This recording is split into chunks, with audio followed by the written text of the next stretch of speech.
اعوذ باللہ من الشیطان الرجیم بسم اللہ الرحمن الرحیم اما یتساءلون عن النبأ العظیم الذی هم فیہ اما یتساءلون عن النبأ العظیم الذی هم وائس بریک ہو رہی ہے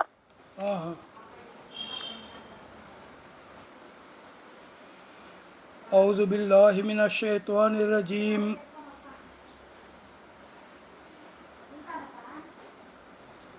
بسم اللہ الرحمن الرحیم اما یتساءلون عن النبأ العظیم هم فیہ مختلفون کلا سیعلمون ثم کلا سیعلمون الم نجعل الارض مہادا والجبال اوتادا وخلقناکم ازواجا وجعلنا نومکم سباتا وجعلنا اللیل لباسا وجعلنا النہار معاشا وبنينا فوقكم سبعا شدادا وجعلنا سراجا وهاجا وأنزلنا من المعصرات ماء ثجاجا لنخرج به حبا ونباتا وجنات ألفافا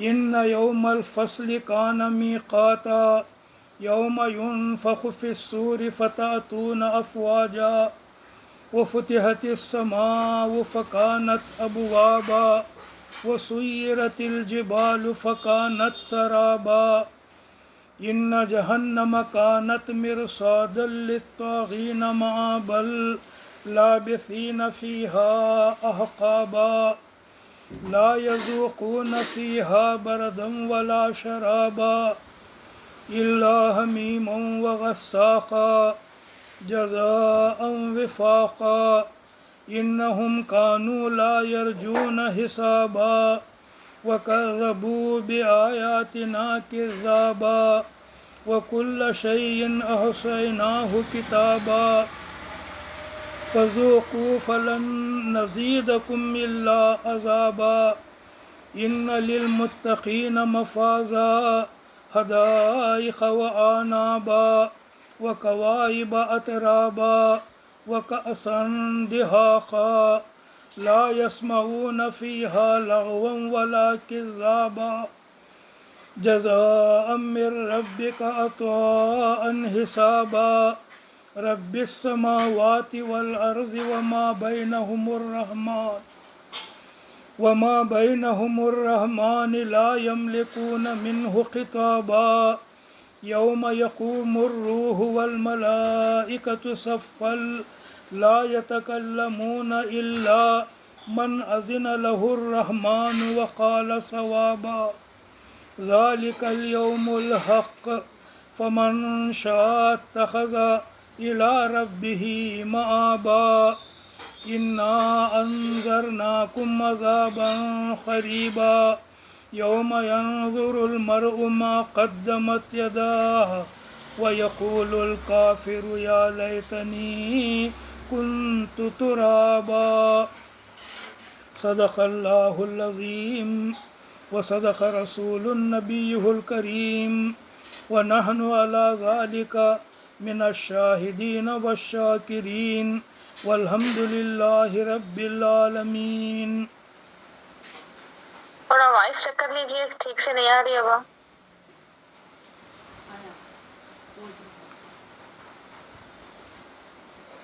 سورہ النبا ترجمہ اور خلاصہ.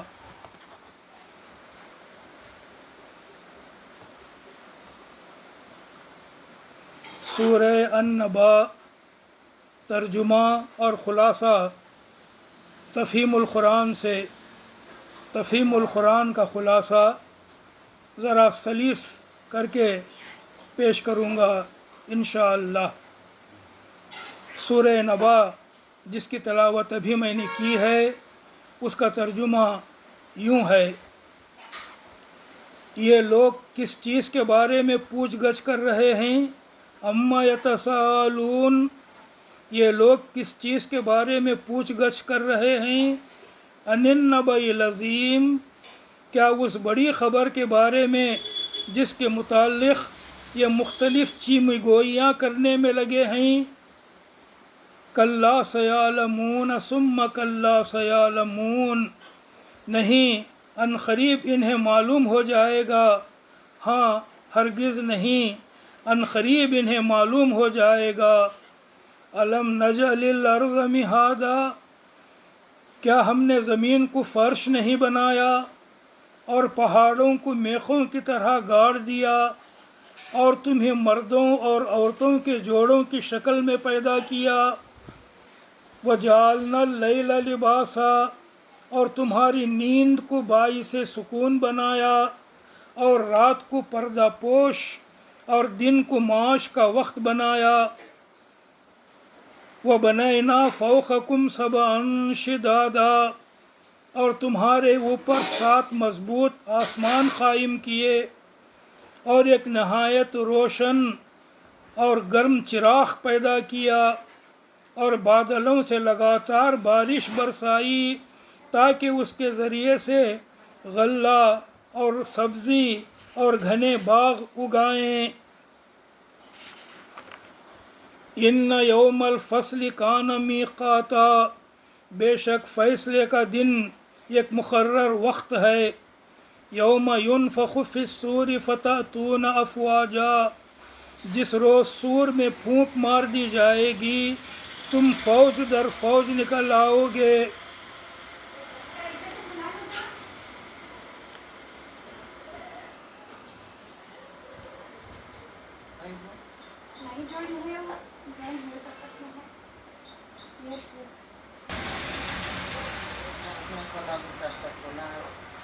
جس روز سور میں پھونک مار دی جائے گی تم فوج در فوج نکل آؤ گے۔ وفتحت السماء فکانت ابوابا، اور آسمان کھول دیا جائے گا حتیٰ کہ وہ دروازے ہی دروازے بن کر رہ جائے گا، اور پہاڑ چلائے جائیں گے یہاں تک کہ وہ سراب ہو جائیں گے۔ ان جہنم کانت مرصادا، در حقیقت جہنم ایک گھات ہے، سرکشوں کا ٹھکانہ جس میں وہ مدتوں پڑے رہیں گے۔ اس کے اندر کسی ٹھنڈک اور پینے کے قابل کسی چیز کا مزہ وہ نہ چکھیں گے، کچھ ملے گا تو بس گرم پانی اور زخموں کا دھون، ان کے کرتوتوں کا بھرپور بدلہ۔ وہ کسی حساب کی توقع نہ رکھتے تھے، اور ہماری آیات کو انہوں نے بالکل جھٹلا دیا تھا، اور حال یہ تھا کہ ہم نے ہر چیز گن گن کر لکھ رکھی تھی۔ اب چکھو مزہ، ہم تمہارے لیے عذاب کے سوا کسی چیز میں اضافہ نہ کریں گے۔ ان للمتقین مفازا، یقیناً متقیوں کے لیے کامرانی کا ایک مقام ہے، باغ اور انگور اور کم عمر ہم عمر لڑکیاں اور چھلکتے ہوئے جام۔ لا یسمعون فیہا لغوا ولا کذابا، وہاں کوئی لغو اور جھوٹی بات وہ نہ سنیں گے۔ جزا اور کافی انعام تمہارے رب کی طرف سے، اس نہایت مہربان خدا کی طرف سے جو زمین اور آسمانوں کا اور ان کے درمیان کی ہر چیز کا مالک ہے، جس کے سامنے کسی کو بولنے کا یارہ نہیں۔ جس روز روح اور ملائکہ صف بستہ کھڑے ہوں گے، کوئی نہ بول سکے گا سوائے اس کے جسے رحمان اجازت دے اور جو ٹھیک بات کہے۔ ذالک الیوم الحق، وہ دن برحق ہے۔ اب جس کا جی چاہے اپنے رب کی طرف پلٹنے کا راستہ اختیار کرے۔ ہم نے تم لوگوں کو اس عذاب سے ڈرا دیا ہے جو قریب آ لگا ہے، جس روز آدمی وہ سب کچھ دیکھ لے گا جو اس کے ہاتھوں نے آگے بھیجا ہے، اور کافر پکار اٹھے گا، وَيَقُولُ الْكَافِرُ يَا لَيْتَنِي كُنْتُ تُرَابًا، اور کافر پکار اٹھے گا کہ کاش میں خاک ہوتا۔ یہ ہے ان آیتوں کا ترجمہ، سورہ النبا کی آیتوں کا یہ ترجمہ تھا۔ اب اس کا ایک خلاصہ سن لیجئے، پورا سورہ میں جو کہا گیا ہے، جو باتیں اس کے اندر آئی ہیں، اس کا ایک خلاصہ۔ مکہ معظمہ میں جب اول رسول اللہ صلی اللہ علیہ وسلم نے اسلام کی تبلیغ شروع کی، تو اس تبلیغ کی بنیاد 3 چیزیں تھیں۔ اول رسول اللہ صلی اللہ علیہ وسلم نے 3 چیزوں پر بہت زیادہ زور دیا، اور قرآن مجید میں بھی جو آیتیں نازل ہوئیں اس زمانے میں، اول زمانے میں، اس میں ان چیزوں کا بہت زیادہ ذکر تھا۔ پہلی چیز توحید، یعنی یہ بات کہ اللہ کے ساتھ کسی کو خدائی میں شریک نہ مانا جائے۔ دوسری رسالت، یہ کہ آپ کو اللہ نے اپنا رسول مقرر کیا ہے۔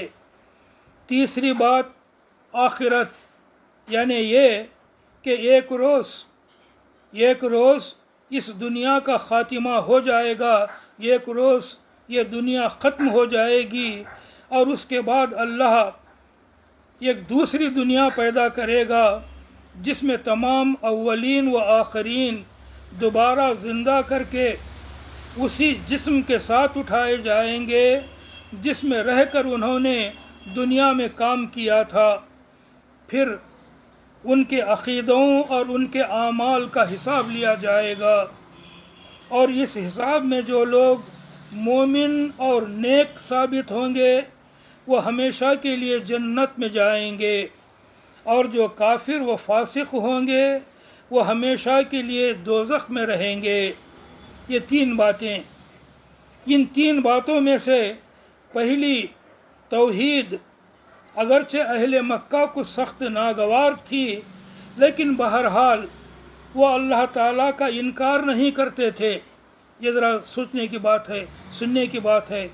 توحید ان کو ناپسند تھی، توحید کا انکار کرتے تھے کہ اللہ ایک ہی ہے، مگر اللہ کو مانتے تھے، اللہ کا انکار نہیں کرتے تھے، اللہ کے رب اعلیٰ اور خالق و رازق ہونے کو بھی مانتے تھے، اور یہ بھی مانتے تھے کہ دوسروں کو جو وہ معبود قرار دیتے ہیں وہ اللہ کی مخلوق ہیں۔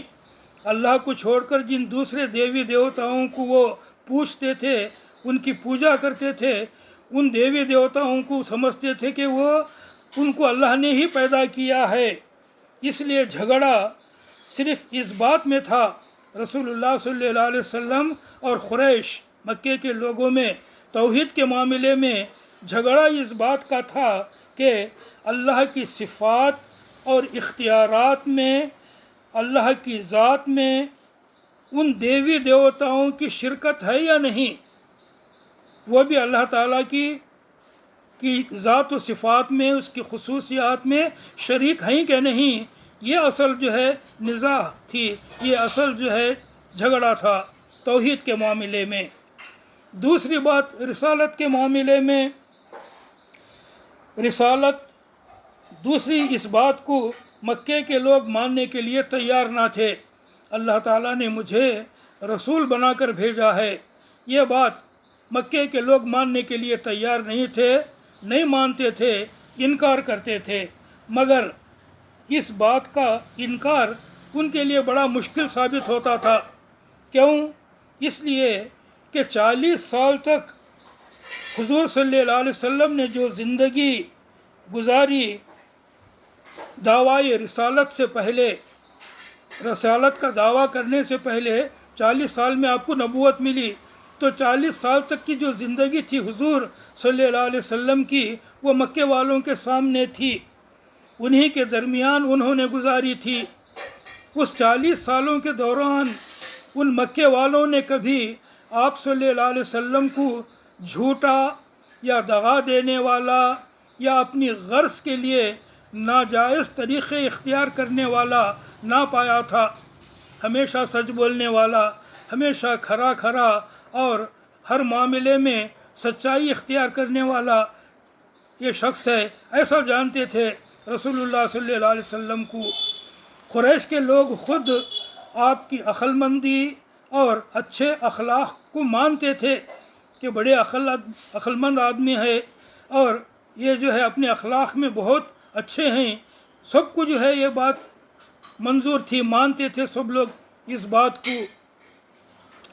صرف ان کو مشکل یہ پیش آ رہی تھی کہ حضور صلی اللہ علیہ وسلم کو نبی کیسا مانے۔ تو ان کی مشکل یہ تھی کہ سارے باتوں میں سچے ہیں یہ، اور صرف نبوت میں جھوٹے ہیں، یہ بات جو ہے ان کی ہضم نہیں ہو رہی تھی اور لوگوں کو بھی ہضم نہیں ہو رہی تھی۔ یہ ان کی پیچیدگی اور مشکل تھی رسالت کے معاملے میں۔ اس طرح پہلی 2 باتیں توحید و رسالت اہل مکہ کے لیے دراصل اتنی زیادہ پریشانی کی بات نہ تھی، اتنی زیادہ الجھن کی باتیں نہ تھیں جتنی تیسری بات تھی، آخرت کی بات تھی۔ یہ بڑی الجھن کی بات تھی ان کے لیے، توحید آخرت سے بھی توحید اور رسالت سے بھی زیادہ الجھن کی بات۔ آخرت کو جب رسول اللہ صلی اللہ علیہ وسلم نے ان کے سامنے پیش کیا تو انہوں نے سب سے زیادہ اسی بات کا مذاق اڑایا۔ آخرت پر ہی سب سے زیادہ حیرانی اور تعجب کا اظہار کیا۔ ایسے کیسے ہو سکتا؟ مرنے کے بعد کیسا کوئی اٹھ سکتا؟ مرنے کے بعد دوبارہ ہم سب کیسے زندہ ہو سکتے؟ یہ بہت پریشانی کی بات تھی ان کے لیے۔ حیرانی اور تعجب اسی پر کرتے تھے وہ، اور اسے بالکل ناممکن سمجھتے تھے، اور جگہ جگہ اس کے بارے میں چیم گوئیاں کرتے تھے، اس کے ناممکن ہونے کے چرچے کرتے تھے، گج گج کرتے تھے۔ یہاں 4 جنے ملے اس کے بارے کے میں بات کرے، وہاں کے 4 جنے ملے آخرت کے بارے میں بات کرے، سنیں کیا بول رہی انہوں محمد صلی اللہ علیہ وسلم، ایسے کیسے ہو سکتا؟ ہوتا کیا؟ مرے بات کو تو اٹھتا کیا دوبارہ؟ ایسے بات چیتیں جو ہے، ایسی بحثیں عام ہو گئی تھیں گلی گلی کوچے کوچے میں۔ تو ناممکن ہونے کے چرچے شروع کر دیے، مگر اسلام کی راہ پر ان کو لانے کے لیے یہ ضروری تھا کہ آخرت کا عقیدہ ان کے ذہن میں اتارا جائے۔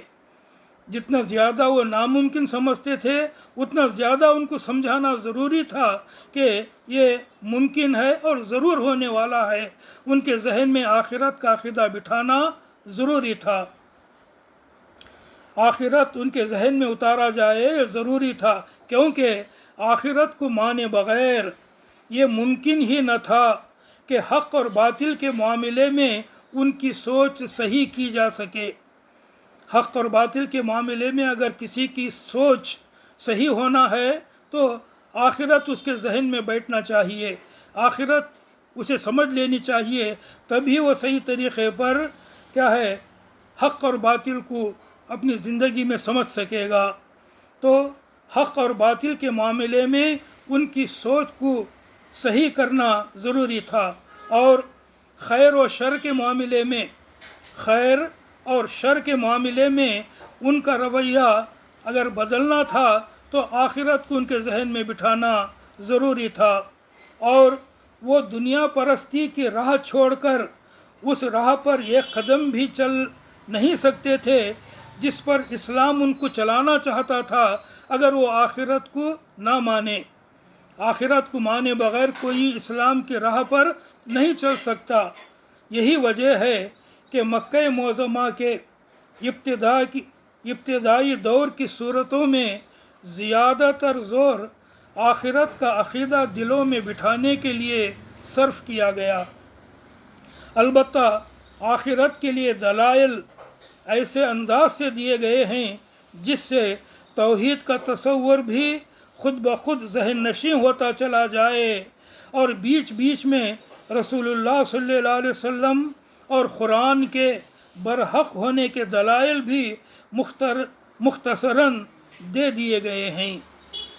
تو توحید، رسالت اور آخرت میں زیادہ زور مکی صورتوں میں اسی وجہ سے ہے جو وجوہات ابھی بیان کی گئی۔ توحید، رسالت اور آخرت کا معاملہ 1400 سال پہلے اس زمانے میں جیسا تھا، آج اس زمانے میں، آج کی اس دنیا میں بھی ویسے ہی ہے۔ ہم یہ نہ سمجھیں کہ یہ 1400 سال پرانی بات ہے، اب ہم جو ہے ماڈرن زمانے میں ہیں، تو سمجھ لیجئے، اچھی طرح سمجھ لیجئے کہ آج بھی توحید، رسالت اور آخرت کے بارے میں دنیا کے لوگوں میں وہی باتیں پائی جاتی ہیں جو اس زمانے میں قریش مکہ کے ذہن میں پائی جاتی تھیں۔ تو 1400 سال پہلے جو معاملہ تھا توحید، آخرت، رسالت اور آخرت کے معاملے میں، آج بھی وہی معاملہ ہے، آج بھی ویسا ہی ہے، ویسا ہی ریلیونٹ ہے یہ ایشو۔ انکار کرنے والوں کے آج بھی وہی اعتراضات ہیں، اور ایمان لانے والوں کے ان کو آج بھی یہی جوابات ہیں جو قرآن میں دیے گئے ہیں۔ اس واسطے اسے پرانی بات نہیں بلکہ آج کی بات سمجھ کر ہمیں پڑھنا اور سمجھنا چاہیے۔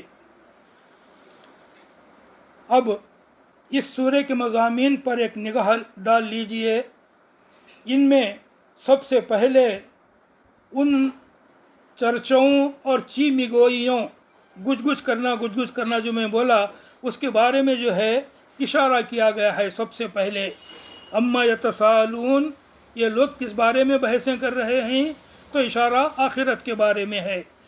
تو ان کی چرچوں اور ان کی چیمیگوئوں کی طرف اشارہ کیا گیا ہے جو قیامت کی خبر سن کر مکے کے ہر کوچہ و بازار اور اہل مکہ کی ہر محفل میں ہو رہی تھیں۔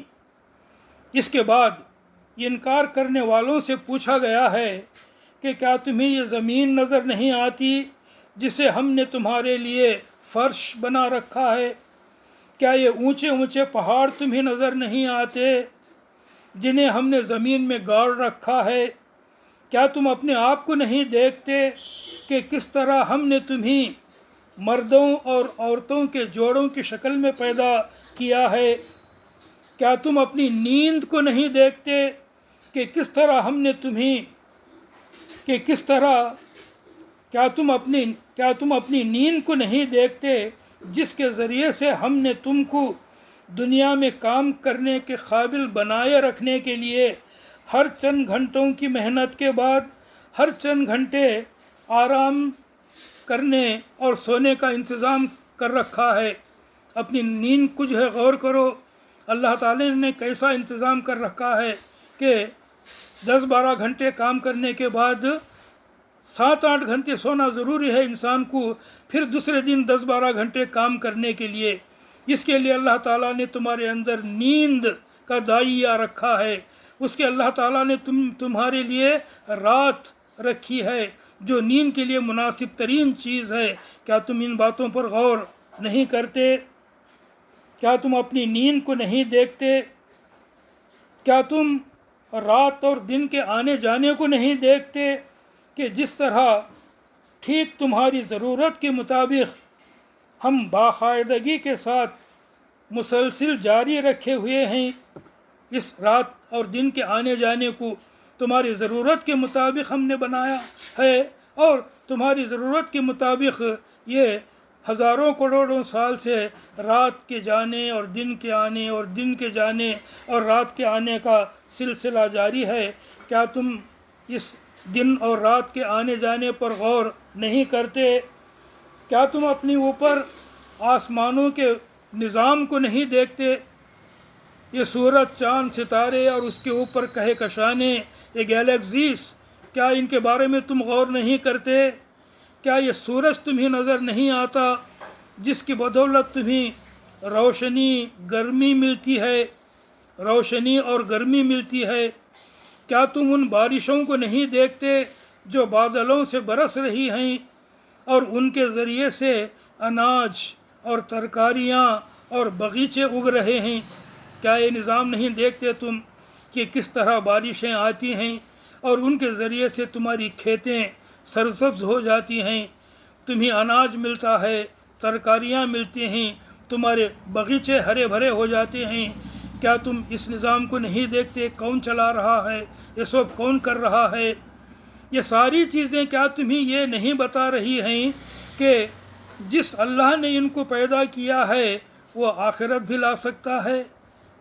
یہ لنک ہے ان تمام باتوں میں اور آخرت میں۔ کیا اللہ تعالیٰ یہ تمام چیزیں جو تمہارے لیے کیا ہے کر سکتا ہے؟ کیا وہ اتنی قدرت نہیں رکھتا کہ تمہارے مرنے کے بعد تمہیں دوبارہ پیدا کر سکے؟ کیا وہ آخرت لانے پر قادر نہیں ہے؟ آخرت لانے کی قدرت نہیں رکھتا؟ یہ ساری چیزیں کیا تمہیں یہی بتا رہی ہیں کہ جس اللہ نے ان کو پیدا کیا ہے وہ آخرت نہیں لا سکتا؟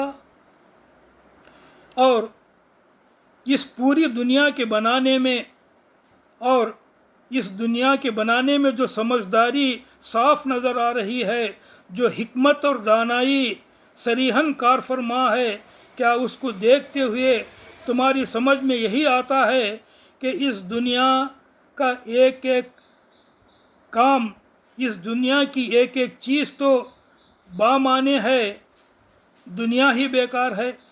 کیا یہ سمجھ میں آتا ہے تمہیں؟ یعنی اگر تم دنیا کی ہر چیز کو غور سے دیکھو تو تمہیں نظر آئے گا کہ یہ سورج، یہ چاند، یہ دن، یہ رات، یہ تمہاری نیند، یہ دن اور رات کا آنا جانا، یہ سب چیزیں بامقصد ہیں۔ کیا دنیا ہی بے مقصد ہے؟ دنیا کی یہ چیزیں بامقصد ہیں اور دنیا بے مقصد ہے؟ کیا یہ سمجھ میں آنے والی بات ہے؟ یہ سوال ہے جو قرآن رکھتا ہے ان آیتوں میں۔ آخر اس سے زیادہ لغو اور بے معنی بات کیا ہو سکتی ہے کہ اسے یہاں یعنی انسان کو یہاں اللہ تعالیٰ بہت سارے پاورز اور اختیارات دے کر یوں ہی چھوڑ دیا ہے اس دنیا میں؟ اتنی ساری دنیا اس کی چیزیں انسان کے لیے بنایا، خود انسان کو اتنے سارے اختیارات دیا کہ وہ دنیا کو جو ہے برت رہا ہے، اپنی مرضی کے مطابق دنیا بنا اور سنوار رہا ہے۔ کیا انسان کو اللہ تعالیٰ ایسے ہی چھوڑ دیا کہ تو جو چاہے کرے، مر کر بس تو ختم ہو جائے گا؟ کیا حساب نہ لے گا کہ میری چیزوں کو تو کیسا برتا؟ جو طاقتیں میں نے تجھے دی تھیں ان طاقتوں کو تو کیسے استعمال کیا؟ کیا یہ نہیں پوچھے گا؟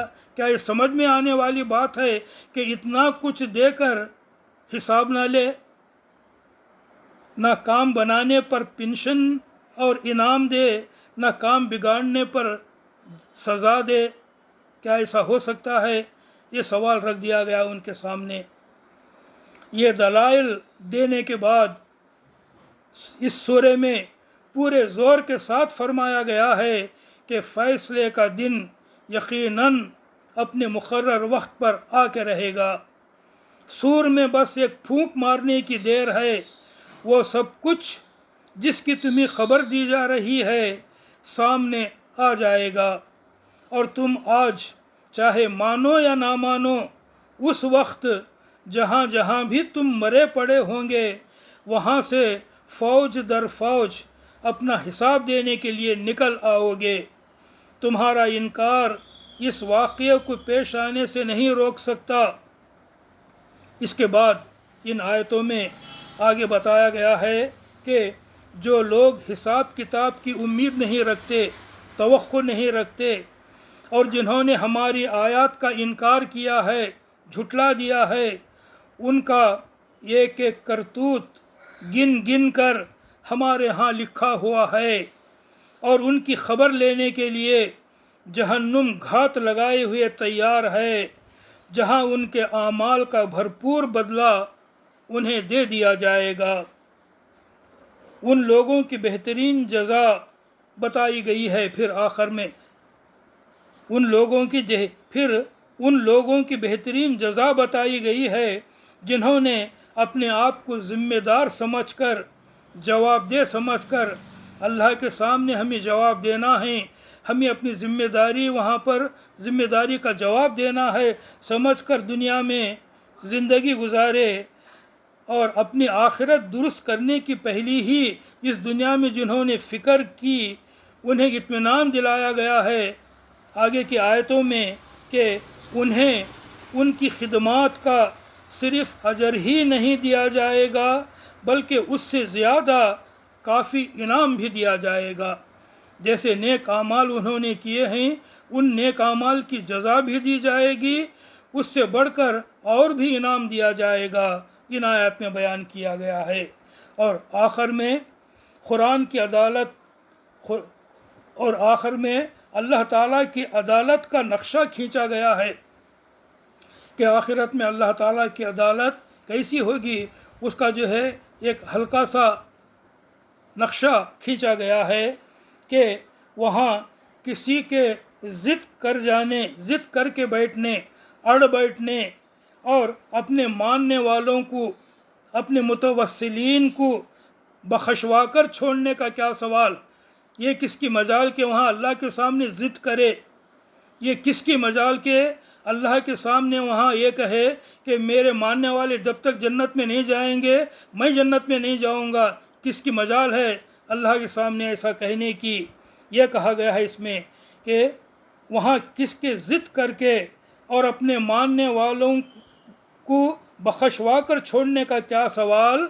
کوئی بلا اجازت زبان تک نہ کھول سکے گا، کوئی بلا اجازت اللہ کے سامنے زبان تک نہ کھول سکے گا. اور اجازت بھی اس شرط کے ساتھ ملے گی کہ جس کے حق میں شفارت کرنے کی اجازت دے گا اللہ، وہی اسی کے حق میں سفارش کر سکے گا. اور سفارش میں کوئی بیجا بات نہ کہہ سکے گا. یعنی ان آیتوں میں یہ کہا گیا ہے کہ اللہ جس کو بات کرنے کی اجازت دے گا وہی بات کر سکے گا وہاں اللہ کے سامنے، اور بات کرتے ہوئے وہ ٹھیک بات ہی کہہ سکے گا، کوئی بے جا بات اللہ کے سامنے وہ نہیں کہہ سکے گا. اور جس کے حق میں بات کرنے، سفارش کرنے کی اجازت دے گا اللہ، اسی کے حق میں سفارش کر سکے گا. اور سفارش ان لوگوں کے حق میں، سفارش کی اجازت ان لوگوں کے حق میں دی جائے گی جو دنیا میں ایمان والے رہے اور گنہگار تھے. یہ بھی اہم بات، صرف ایمان والوں کے حق میں سفارش ہوگی. وہ سفارش جس کا بھی ذکر کیا گیا وہ صرف ایمان لانے والے اہل ایمان کے لیے جو گناہوں میں بھی ملوث تھے ان کے حق میں جو ہے یہ سفارش ہے. یہ کہا گیا ہے یہاں پر اللہ کے باغی، اللہ کا انکار کرنے والوں کے لیے کوئی سفارش نہ ہوگی. پھر کلام کو اس وارننگ پر ختم کیا گیا ہے کہ جس دن کے آنے کی خبر دی جا رہی ہے اس کا آنا برحق ہے، اسے دور نہ سمجھو، قریب ہی آ لگا ہے. اب جس کا چاہے، جس کا جی چاہے اسے مان کر اپنے رب کا راستہ اختیار کر لے. لیکن اس تنبیہ کے باوجود، اس وارننگ کے باوجود جو اس کا انکار کرے گا اس کا سارا کیا دھرا اس کے سامنے آ جائے گا، اور پھر وہ پچھتا کر کہے گا کہ کاش میں دنیا میں پیدا ہی نہ ہوتا. اس وقت اس کا یہ احساس اسی دنیا کے بارے میں ہوگا جس پر آج وہ مرا جا رہا ہے، لٹو ہو رہا ہے. یہ ہے سورہ النبا کی آیتوں کا خلاصہ.